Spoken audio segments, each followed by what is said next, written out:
Hi friends, welcome to Q&A episode number 142. Last Sunday Q&Aలో ఏదైతే మీరు కామెంట్స్ చేశారో వాటిలో కొన్ని ఇంట్రెస్టింగ్ కామెంట్స్ని పిక్ చేసి వీడియో అయితే రికార్డ్ చేస్తా ఉన్నా. మీరు స్కిప్ చేయకుండా లాస్ట్ వరకు చూడండి.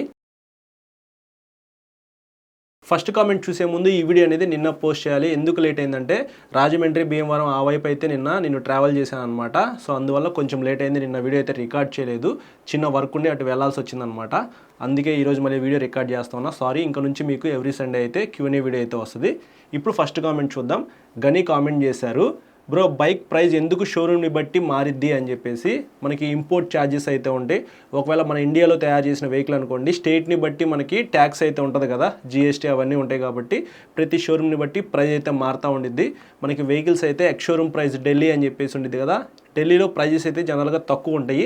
అక్కడ వెహికల్స్ అయితే లాంచ్ చేస్తారు. కానీ మన ఆంధ్రప్రదేశ్ కానీ, హైదరాబాద్ కానీ, బెంగళూరు కానీ అట్లా మనకి స్టేట్ని బట్టి మారుతూ ఉండిద్ది అనమాట. ప్రైస్ అయితే ఎక్కువ డిఫరెన్స్ అయితే మీరు నోటీస్ చేయరు. నాకు తెలిసినంతవరకు ఒక 5,000, 6,000 రూపాయల దాకా మీరు డిఫరెన్సెస్ అయితే నోటీస్ చేస్తారు. Ex showroom price, on road ప్రైస్కి కొంచెం డిఫరెన్స్ అయితే ఉండిద్ది. లైవ్లో మీరు షోరూమ్కి వెళ్ళి వెహికల్ పర్చేస్ చేసేటప్పుడు కొంచెం డిస్కౌంట్ అయితే పొందుతారు. కాబట్టి కొంతవరకు మీకు ఆ ప్రైస్ అయితే తగ్గిద్దని చెప్పుకోవచ్చు. నెక్స్ట్ నీడ్ ఫర్ స్పీడ్ అయితే కామెంట్ చేశారు, బ్రో సిబిల్ లో ఉంటే న్యూ బైక్ తీసుకోలేమా అని చెప్పేసి. ఒకవేళ మీకు సిబిల్ స్కోర్ అనేది తక్కువ ఉందనుకోండి, మీకు బైక్ అయితే ఇవ్వరనమాట. ఎందుకు మీకు తక్కువ ఉండిద్ది అంటే, ఇంతకుముందు మీరు ఏదైనా లోన్ తీసుకొని టయానికి పే చేయలేదనుకోండి, చెక్ బౌన్స్ అవుతుంది. చెక్ బౌన్స్ ఏంటంటే మీ సిబిల్ స్కోర్ అనేది ఆటోమేటిక్గా తగ్గిపోయింది. సో వీళ్ళు కొత్త వెహికల్ ఇచ్చేటప్పుడు మీకు ఇంతకుముందు లోన్ తీసుకున్న ట్రాక్ ఎలా ఉందని చెక్ చేస్తారు. అక్కడ మీకు ఆల్రెడీ చెక్ బౌన్స్ అయి ఉండిద్ది కాబట్టి మీకు సిబిల్ స్కోర్ తగ్గిపోయింది. కాబట్టి వాళ్ళైతే మీకు అంత తొందరగా లోన్ అయితే ఇవ్వరనమాట. ఒకవేళ ఇప్పుడు మనం లోన్ ఇస్తే ఇతను కట్టకపోతే మనకే కదా ప్రాబ్లం అని చెప్పేసి వాళ్ళు కొద్దిగా టెన్షన్ పడతారనమాట. అప్పుడు మీకు కొత్త వెహికల్ అయితే కొనుక్కోవడానికి అవకాశం అయితే ఉండదు. కానీ షోరూమ్ వాళ్ళు ఏం చేస్తారంటే, కొంచెం డౌన్ పేమెంట్ అయితే ఎక్కువ కట్టండి, వేరే ఫైనాన్స్లో మనం ట్రై చేద్దాము అంటారు. మీకు వెహికల్ అయితే డెలివరీ చేస్తారు, బట్ మీరు కొద్దిగా డౌన్ పేమెంట్ అయితే ఎక్కువ కట్టాలి. రేట్ ఆఫ్ ఇంట్రెస్ట్ కూడా కొద్దిగా ఎక్కువ అయితే ఉండేది మీరు కొత్త వెహికల్ పర్చేస్ చేసేటప్పుడు, సిబిల్ స్కోర్ అనేది తక్కువ ఉంటే. సో ఎక్కడైనా మీరు లోన్ తీసుకుంటే మాత్రం టైం టు టైం అనేది EMI అనేది పే చేయండి. మీ సిబిల్ స్కోర్ అనేది పెంచుకుంటూ ఉండండి. రేట్ ఆఫ్ ఇంట్రెస్ట్ తక్కువలో మీకు మిగతా వెహికల్స్ అయితే కొనుక్కోవాలనుకుంటే, క్రెడిట్ కార్డు కావాలన్నా, పర్సనల్ లోన్ కావాలన్నా సరే మీకు ఈజీగా వస్తాయి. సో అది మీరు మైండ్లో పెట్టుకొని వెహికల్ పర్చేస్ చేసి టయానికి EMI కట్టేసేయండి. నెక్స్ట్ కార్తిక్ అయితే కామెంట్ చేశారు, బ్రో హెల్మెట్స్లో పిన్ లాక్ అంటే ఏంటి? పిన్ లాక్ అంటే మీకు హెల్మెట్లో ఇక్కడ 2 చిన్న పిన్స్ అయితే ఉంటాయి అన్నమాట. మీరు పొద్దున పూట వెహికల్ రైడ్ చేస్తూ వెళ్ళారనుకోండి, ఫాగ్ వస్తుంది కదా, ఆ ఫాగ్ రాకుండా మీకు యాంటీ ఫాగ్ ఫిలిం అయితే ఒకటి ఉండిద్ది. అది మీరు అమెజాన్లో కొనుక్కోవచ్చు. అది కొనుక్కొని మీ హెల్మెట్కి పిన్ లాక్స్ ఉన్నాయనుకోండి, జస్ట్ దాన్ని ఇట్లా పెట్టేసి ఇట్లా లాక్ చేసుకుంటే సరిపోయిద్ది. బడ్జెట్ హెల్మెట్స్లో అవైతే ఉండవు. మీకు కొంచెం ప్రీమియం హెల్మెట్స్లో డిఫాల్ట్గానే మీకు వస్తాయి. ఒకవేళ రాకపోతే ఆ ఫీచర్ ఉందనుకోండి, ఇది మీరు కొనుక్కొని పెట్టుకోవచ్చు. బడ్జెట్ వాటిలో రావు, ఎగ్జార్ లాంటి వాటిలోనే వస్తాయి అని అన్నారు కదా, అది నిజమే, మీకు బడ్జెట్లో అయితే రాదు. If possible suggest me best helmet under 3.5K.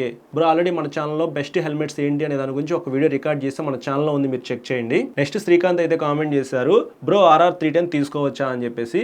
రీసెంట్గా TVS వాళ్ళు 300cc ఇంజిన్ అయితే కొత్తది డెవలప్ చేశారు. ఆ ఇంజిన్ అనేది ఫ్యూచర్లో రాబోతున్న TVS అడ్వెంచర్ వెహికల్లో యూజ్ చేస్తారు. అలాగే RR 310, RTR 310లో కూడా యూజ్ చేస్తారు. అంటే ప్రజెంట్ మనకు ఉన్న RR 310 ఏంటంటే లేటెస్ట్గానే లభిస్తూ ఉంది. క్లియర్ క్లచ్, అలాగే క్రూజ్ కంట్రోల్, వింగ్లెట్స్, మొత్తం అడ్వాన్స్డ్ ఫీచర్స్ అయితే ఇచ్చారు. కాకపోతే అది BMW వాళ్ళు తయారు చేసిన DOSC 310cc ఇంజిన్ అనమాట. అది మీరు కొనుక్కోవాలనుకుంటే కొనుక్కోవచ్చు, లేదు నేను కొద్దిగా వెయిట్ చేస్తాను, న్యూ ఇంజిన్ అయితే వస్తుంది కదా, సో అప్పుడు ఇంకా కొంచెం లైట్ వెయిట్ అయితే ఉండేది, ఇంకా స్మూత్ రిఫైన్మెంట్ ఉండిద్ది అని అనుకుంటే మీరు వెయిట్ చేయొచ్చు. ఇప్పుడు కొనుక్కుంటే మీకు వచ్చే బెనిఫిట్ ఏంటంటే, ఈ రెండింగ్ కాబట్టి ప్రతి TVS షోరూమ్ వాళ్ళు కూడా మీకు డిస్కౌంట్ అయితే ఇస్తూ ఉన్నారు. 40,000 రూపీస్, 50,000 రూపీస్ కూడా డిస్కౌంట్ అయితే ఇస్తూ ఉన్నారు. సో ఎక్కువ డిస్కౌంట్లో మీరు ఈ వెహికల్ అయితే పర్చేస్ చేయొచ్చు. కాబట్టి ఇది బెస్ట్ టైం అనమాట. 2024 RR 310 అయితే క్లియర్ క్లచ్తో మీకు వింగ్లెట్స్, మంచి ఫీచర్స్తో ఆ వెహికల్ అయితే లభిస్తూ ఉంది. కాబట్టి మీరు అది కొనుక్కోండి, మంచి డిస్కౌంట్లోనే వస్తుంది. నెక్స్ట్ ధనంజయ్ అయితే కామెంట్ చేశారు, హాయ్ బ్రో, ఒక స్టేట్లో బైక్ కొని ఇంకొక స్టేట్లో తిరగాలంటే ఏం కావాలి అని చెప్పేసి. ఫస్ట్ మీరు ఏపీలో వెహికల్ రిజిస్టర్ చేసుకున్నారు, తర్వాత మీకు జాబ్ వచ్చి బెంగళూరు వెళ్ళారనుకోండి, అక్కడ ఒక 6 months కన్నా ఎక్కువ ఉండం మేము, మళ్ళీ రిటర్న్ అయిపోతాము అని అనుకుంటే మీరు రిజిస్ట్రేషన్ అయితే మార్చుకోవాల్సిన అవసరం లేదు. నేను 1 year కన్నా ఎక్కువ ఉంటాను ఎక్కువగా అక్కడే మ్యాక్సిమం ఉండిపోతాను నేను అని అనుకుంటే, మీరు ఏపీ రిజిస్ట్రేషన్ నుంచి బెంగళూరు రిజిస్ట్రేషన్కి ఖచ్చితంగా మార్చుకోవాలి.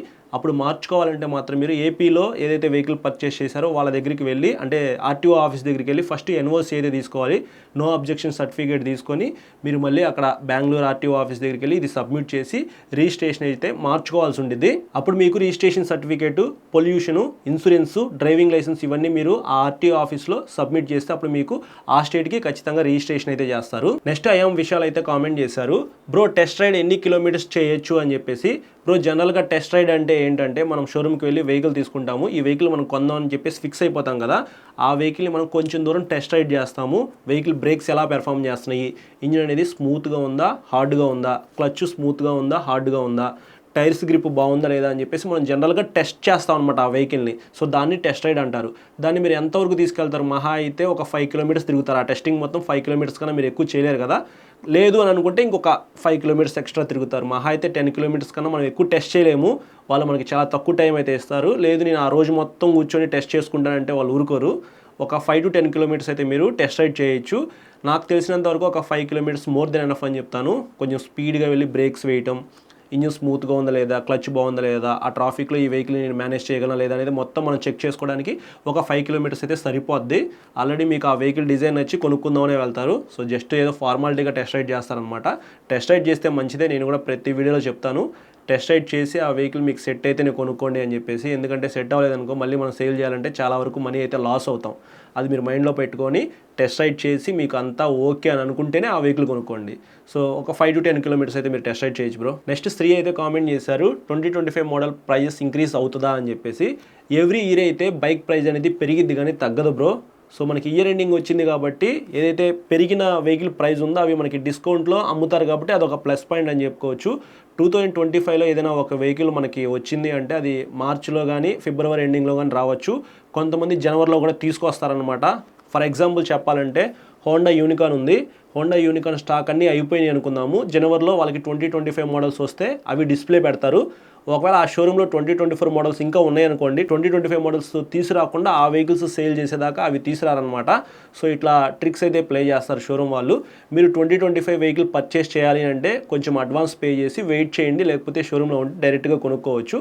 కానీ ఖచ్చితంగా పాత మోడల్కి కొత్త మోడల్కి ప్రైస్ అయితే పెరిగిద్ది. ఎందుకంటే ఏదో ఒక ఫీచర్ అనేది కొత్తగా కంపెనీ వాళ్ళు ఇంట్రడ్యూస్ చేస్తారనమాట ఆ వెహికల్లో. ఖచ్చితంగా ప్రైస్ అయితే పెరిగిపోయింది. ఆ ఫీచర్ కోసమైనా సరే మీరు ఎక్స్ట్రా డబ్బులు పే చేసి కొనుక్కుంటారు.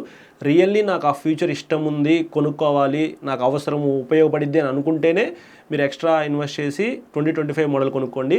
లేదు బ్రో నాకు ఈ వెహికల్ సరిపోయిద్ది చాలు అని అనుకుంటే మీరు కొంచెం మనీ సేవ్ చేసుకొని ఇంకా పాత వెహికల్ కాబట్టి 1 year ఓల్డ్ వెహికల్ కాబట్టి చాలా వరకు డిస్కౌంట్లో ఆ వెహికల్ కొనుక్కొని మీరు హ్యాపీగా యూజ్ చేసుకోవచ్చు.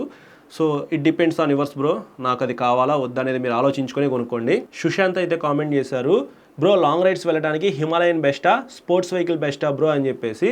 లాంగ్ రైడ్ అంటే బై రోడ్డు నేను ఎక్కువగా వెళ్దాం అనుకుంటున్నాను అంటే మీకు స్పోర్ట్స్ వెహికల్స్ అయితే చాలా బాగుంటాయి. R15 వర్షన్ 4 కానీ లేకపోతే ఇంకా హయ్యర్ సీసీ కెపాసిటీ వెహికల్స్ ఏవైతే ఉంటాయో అవన్నీ మీకు ఇట్లా లీన్ యాంగిల్ అయితే ఉండిద్ది, విండ్షీల్డ్ అయితే వచ్చింది. ఎక్కువ స్పీడ్ ఎక్కువ దూరం అయితే వెళ్ళడానికి ఆ వెహికల్స్ అయితే ఉపయోగపడతాయి. కానీ వెళ్ళే దారిలో మీకు ఆఫ్ రోడ్ అయితే ఉందనుకోండి, బై రోడ్ కాకుండా గతుకులు రోడ్ ఉంటే మాత్రం మీరు ఎక్కువ దూరం ట్రావెల్ చేయలేరు. అప్పుడు మీకు అడ్వెంచర్ వెహికల్స్ అయితే ఉపయోగపడతాయి. అంటే ఎక్స్పల్స్ కానీ హిమాలయన్ కానీ సుజుకి స్ట్రాంగ్ వెహికల్స్ ఉన్నాయి కదా 250, ఇట్లాంటి వెహికల్స్ అయితే మీకు ఉపయోగపడతాయి. ఎక్కువగా నేను లాంగ్ బై రోడ్ వెళ్తాను అనుకుంటే స్పోర్ట్స్ వెహికల్స్ కొనుక్కోండి. లేదు నేను సిటీలో తిరుగుతాను అప్పుడప్పుడు చిన్న లాంగ్ రైడ్స్ వెళ్తానంటే నెకెడ్ వెహికల్స్ చాలా బాగుంటాయి. లేదు అడ్వెంచర్ కోసమే నేను వెహికల్ కొనుక్కుందాం అనుకుంటున్నాను, ఆఫ్ రోడ్లో ఎక్కువగా వెళ్ళటం ఇష్టం అని అనుకుంటే అప్పుడు మీరు హిమాలయన్ కానీ ఎక్స్పల్స్ కానీ ఇట్లాంటి అడ్వెంచర్ వెహికల్స్ కొనుక్కోవడం బెస్ట్. ఫస్ట్ మీరు ఒక క్వశ్చన్ అయితే వేసుకోండి, అసలు ఈ వెహికల్ నేను ఎందుకు కొనుక్కుంటున్నాను, లాంగ్ వెళ్ళటానికా, ఆఫ్ రోడ్ చేయడానికా, డెలివరీ బాయ్స్గా వాడుకుందాం అనుకుంటానికా అనేది ఒక క్వశ్చన్ అయితే వేసుకోండి. దాన్ని బట్టి మీకే అర్థమైపోయింది. నెక్స్ట్ శరత్ అయితే కామెంట్ చేశారు, అన్న పొల్యూషన్ సర్టిఫికేట్ గురించి చెప్పన్నా అని చెప్పేసి. దాని గురించి చెప్పేదే ఉంది బ్రో. PUC అంటారు, పొల్యూషన్ అండర్ కంట్రోల్. మీరు కొత్త వెహికల్ పర్చేస్ చేశారనుకోండి 1 year అయితే మీకు షోరూమ్ నుంచి వస్తుంది. 1 year అయిపోయిన తర్వాత మీరు ఎవ్రీ 6 monthsకి దాన్ని రెన్యువల్ చేసుకోవాలి. 60 రూపాయల నుంచి 100 రూపాయల మధ్యలో వాళ్ళు ఛార్జ్ చేస్తారు. బయట హైవే దగ్గర కూడా మీకు పొల్యూషన్ చెకప్ చేస్తారు కదా, సో వాళ్ళ దగ్గరికి అయితే వెళ్తే ఒక ఫోటో తీసుకుంటారు. 60 రూపీస్ పే చేస్తే మీకు 6 monthsకి అయితే సర్టిఫికేట్ అయితే ఇస్తారు. 100 రూపీస్ ఇచ్చారనుకోండి 1 yearకి మీకు సర్టిఫికేట్ అయితే ఇస్తారనమాట. సో అది ఉంటే మంచిదే. అది లేకపోతే మాత్రం పోలీసు వాళ్ళు చూసినప్పుడు ఖచ్చితంగా మనకి ఫైన్ అయితే వేస్తారు. సో పొల్యూషన్ అండర్ కంట్రోల్ అనేది మనకి 1 year దాకా ఇబ్బంది అయితే ఏం లేదు. 1 year తర్వాత మీరు ఖచ్చితంగా దాన్ని చెక్ చేసుకోండి. మీ డాక్యుమెంట్స్ ఏవైతే ఎక్స్పైర్ అయిపోయినాయి అవన్నీ మీరు రెన్యువల్ చేసుకొని వెహికల్ అయితే వాడుకోండి. నెక్స్ట్ మోజేష్ అయితే కామెంట్ చేశారు, అన్న 3 lakhsలో బెస్ట్ వెహికల్ చెప్పన్న, ఆల్రౌండర్ అండ్ ఫీచర్స్ కూడా ఉండాలి అని చెప్పేసి. నేనైతే మాత్రం డ్యూక్ 250 అయితే కొనుక్కుంటాను. డిజైన్ బాగుండిద్ది, మంచి ఫీచర్స్ అయితే ఉంటాయి. సో లాంగ్ వెళ్ళడానికి ఉపయోగపడిద్ది. నాకైతే అది చాలా బాగా నచ్చింది బ్రో. కొన్ని మైనస్లు కూడా ఉన్నాయి, బట్ ప్లస్లు చూస్తానికి బాగుండిద్ది కాబట్టి అది మీరు కొనుక్కోవచ్చు. ఫీచర్స్ చాలా ఉంటాయి మీరు అడిగినట్టుగా, పెర్ఫార్మెన్స్ కూడా బాగానే ఉండిద్ది. లేదు కొంచెం మనీ సేవ్ చేసుకుంటాను అని అంటే విట్పిల్ 250 బాగుండిద్ది. సేమ్ ఇంజిన్ కొంచెం ప్రైస్ తక్కువలో వస్తుంది కాబట్టి అదైనా మీరు కొనుక్కోవచ్చు.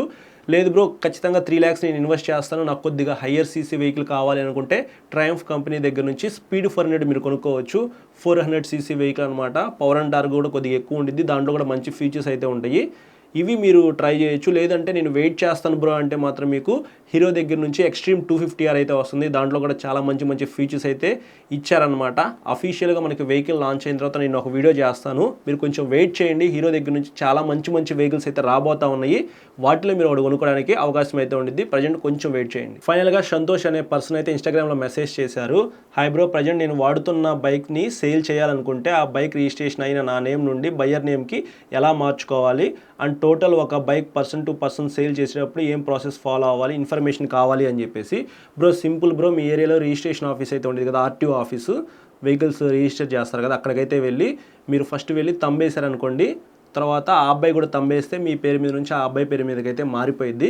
లేదు అని అనుకుంటే సెకండ్ హ్యాండ్ వెహికల్స్ అమ్మే షాప్స్ అయితే ఉంటాయి కదా, ప్రతి ఊర్లో కూడా చాలా షాప్స్ అయితే పెట్టేసేసారు ఈ మధ్యన. వాళ్ళ దగ్గరికి అయితే వెళ్ళి నా వెహికల్ అయితే అమ్ముదాం అనుకుంటున్నాను ఈ అబ్బాయికి, సో నా పేరు మీద నుంచి ఆ అబ్బాయి పేరు మీదకి మారాలంటే మీ దగ్గర తమ్ము ఉందా లేదా అని చెప్పేసి అడగండి. సో తమ్ము మీరు వేయండి, వాళ్ళ దగ్గర ఉండిద్ది. లేకపోతే ఇంకొక షాప్కి అయితే వెళ్ళండి, తమ్ము వేసిన వెంటనే తర్వాత ఆ అబ్బాయి కూడా తమ్మేస్తాడు, అప్పుడు మీ పేరు మీద నుంచి ఆ అబ్బాయి పేరు మీదకి మారిపోయిద్ది. మిగతా ప్రాసెస్ ఏమైనా ఉంటే వాళ్ళు మీకు ఇంకొకసారి ఎక్స్ప్లెయిన్ చేస్తారు. 400 నుంచి 500 రూపాయల దాకా ఛార్జ్ చేస్తారు నాకు తెలిసినంత వరకు. ఎందుకంటే రీసెంట్గా నేను వెస్పా అమ్మేశాను, సో నా వెస్పా కూడా మా మమ్మీ పేరు మీద ఉంది. మా మమ్మీని ఒక షాప్కి తీసుకెళ్ళాను, నాకు తెలిసిన షాప్కి అయితే తీసుకెళ్ళి తంబేపించాను. తర్వాత అక్కడ ఆయన తంబేసేసుకున్నాడు, అయిపోయింది. సింపుల్ ప్రాసెస్, పెద్ద ఎక్కువ హడావుడి అయితే ఉండదు. ఇంకా సేల్ చేసేటప్పుడు ప్రాసెస్ ఏముండిద్ది బ్రో, సో సేల్ చేసే వాళ్ళు ప్రాసెస్ అయితే ఏమీ ఉండదు, కొనుక్కునే వాళ్ళకే చాలా ప్రాసెస్ అయితే ఉండిద్ది. ఆ వెహికల్కి గీతలు ఉన్నాయా లేదా, ఇంజిన్ బోర్కి వచ్చిందా లేదా, పెర్ఫార్మెన్స్ బాగుందా లేదా, ఇవన్నీ కొనుక్కునే వాళ్ళు చెక్ చేసుకోవాలి. అమ్మేవాళ్ళు ఏం చెక్ చేసుకోవాల్సిన అవసరం లేదు. మీరు అమ్ముతున్న అమౌంట్ ఆ అబ్బాయి డిస్కౌంట్ అడగకుండా అదే ప్రైస్కి సేల్ చేసేలాగా మీరు టాలెంట్ అయితే ఉపయోగించాలి. సో అంతే. ఈ సండే Q&A అయితే ఇది బ్రో, ఇంక నుంచి ఎవ్రీ సండే అయితే వస్తుంది. ఏదైనా నాకు వర్క్ ఉంటే మాత్రం కొంచెం లేట్ అయితే అవుతుంది, బట్ Q&A వీడియోస్ అయితే మన ఛానల్లో కంటిన్యూగా వస్తూనే ఉంటాయి, అవి మాత్రం ఆగవు. మీకేమైనా డౌట్స్ ఉన్నాయనుకోండి, ఈ వీడియో కింద కామెంట్ చేయండి, నేను పిక్ చేస్తాను. మంచిగా ఇంట్రెస్టింగ్ అనిపిస్తే, మీ అందరికీ ఉపయోగపడేలాగా ఉంటే నేను దాన్ని పిక్ చేసి ఆన్సర్ చేస్తాను. ఇంకా ఏమైనా డౌట్స్ ఉన్నాయనుకోండి, ఇన్స్టాగ్రామ్లో కూడా మెసేజ్ చేయండి, నేను మెసేజ్ చూస్తే మీ అందరికీ ఖచ్చితంగా రిప్లై అయితే ఇస్తా. సబ్స్క్రైబ్ చేయకుండా చూస్తున్నారు, సపోర్ట్ చేయండి. మీకు ఆటోమొబైల్ కంటెంట్ అయితే 2025లో చాలా వెహికల్స్ అయితే పెండింగ్లో ఉండిపోయినాయి, అవన్నీ వస్తూనే ఉంటాయి. అవన్నీ మీరు చూడాలనుకుంటే సబ్స్క్రైబ్ చేసుకుని పక్కన బెల్ ఐకాన్ క్లిక్ చేసి పెట్టుకుని వీడియో పెట్టిన వెంటనే నోటిఫికేషన్ కూడా వస్తుంది. Thank you.